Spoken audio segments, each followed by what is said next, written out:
中国新疆长期防指控强迫劳动、侵犯人权。美中贸易战搁在压悬的时阵，国际企业开始表态，亲像德国的福斯汽车宣布，甲新疆的工厂甲漆旗跑道卖掉。因那日本做衫的 Uniqlo 也头一摆说明，讲因无使用新疆的名仔。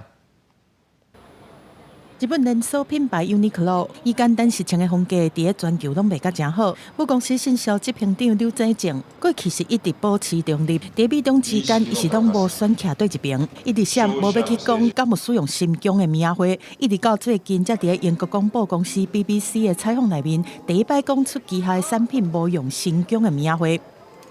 中国是 Uniqlo 上大的制作中心。2022年，美国因为人权和劳权的问题，对新疆商品的进口实施严格的规定。真侪国际品牌，亲像 H&M、Nike、阿迪达斯这品牌拢配合表态，结果拢伫中国市场红底者。刘在正无选徛对一边，互品牌伫中国是持续受到欢迎，而且热销。 最近刘在正接受 BBC 的专访，讲到产品原料的来源和制作方式，讲一句“阮无使用新疆名仔”，所落来就小可顿地，国讲若国讲落去，就会变甲伤政治化，后壁就结束这个话题。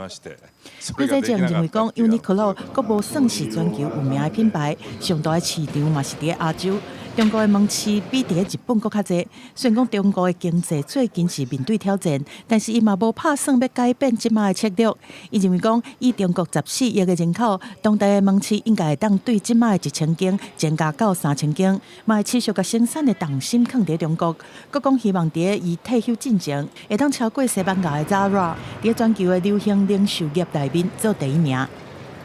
若要实现这个目标 ，Uniqlo 唔能够扩大中国市场，阁需要摕到西方的市场。专家分析，伫川普登来做总统，贸易战一定会升温的时代，企业要选徛对一边的压力嘛愈来愈大。西方的消费者相对是阁较重视劳动者的人权问题，留在前要探版图，阁有挑战。